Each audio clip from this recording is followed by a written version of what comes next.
hold on to your horses because you're in for a wild ride. Today, I'll be dropping knowledge as fast as a melting glacier.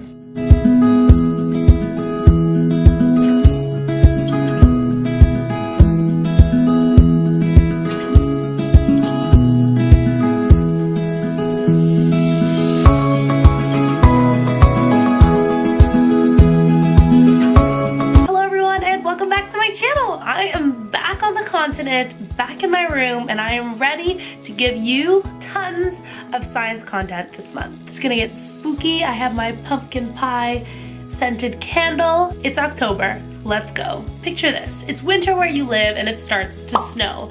That snow might stay on the ground for a few hours, a few days, a few weeks, but it melts at the end of the season, and then summer.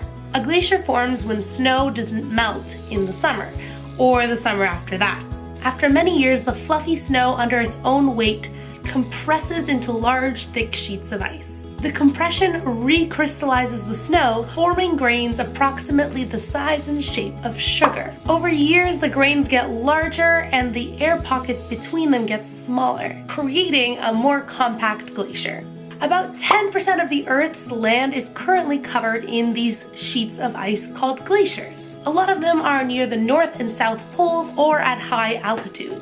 Most of them are remains of the last ice age, where huge portions of ice covered the Earth. So now we know what glaciers are, but what's happening to them? I set off to find out.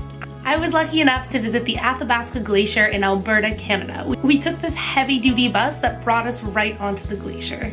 These ice explorers are specifically designed to handle this kind of terrain. I can handle up to a grade of 36%, so we are safely within its limits right now. Now the way this works is I've got 6-wheel drive activated, which is way better than a 4x4, I can tell you that for free. I've also got a fancy feature called a transmission lockup, which essentially means the rotation of the engine is synchronized with the rotation of the transmission, and this gives me total control over the vehicle's speed. So like I said, we have 6-wheel drive function available. We operate off a Clark series transmission, as well as a 250 horsepower turbo Detroit diesel engine. Now in the 80s, Foremost only built 23 of these machines, and last year they built the 24th one, so only 24 exist in the world today. Brewster is fortunate enough to own and operate 22 of them.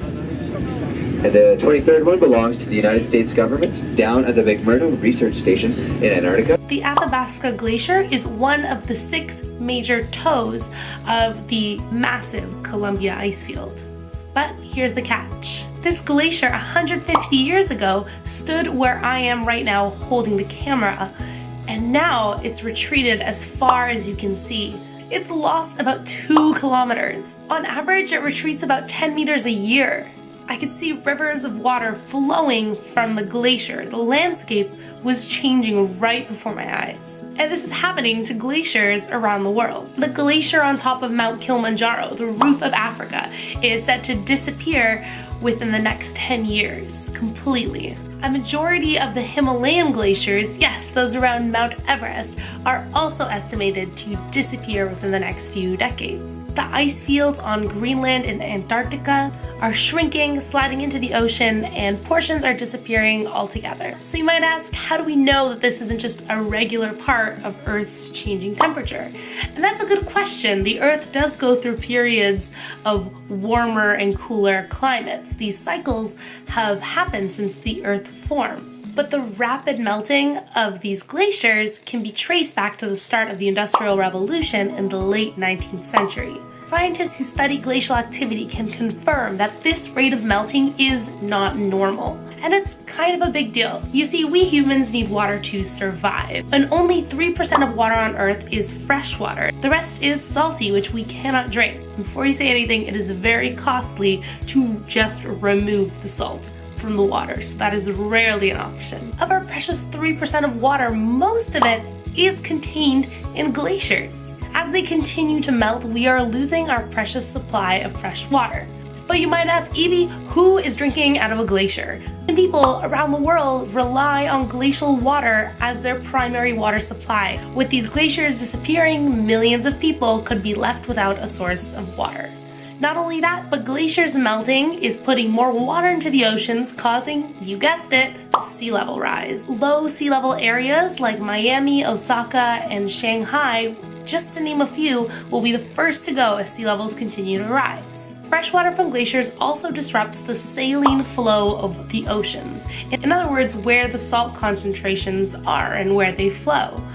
Most aquatic species can only survive within a limited range of saltiness, so if these currents change, those species could very well be at risk. This is bad news, and we've only scratched the surface, so what can you do to help? Well, climate change and melting glaciers are unfortunately a huge problem that we cannot solve in a day. We as citizens should be thinking on a daily basis about how we can reduce our carbon footprint, from eating less meat, buying less, and keeping your home as energy efficient as you can. As citizens of the world, we should be aware of our impact on it. And here it is. We need to listen to the evidence presented by scientists, many who have devoted their entire careers to studying climate change. We need to make sure that our political representatives are making environmentally conscious decisions that will impact us in the decades to come. That's why I make videos like these. Science is for you, it's for me, it's everywhere, and I think you can and should understand it. Be sure to hit that subscribe button for more videos like this one, and remember that science is everywhere.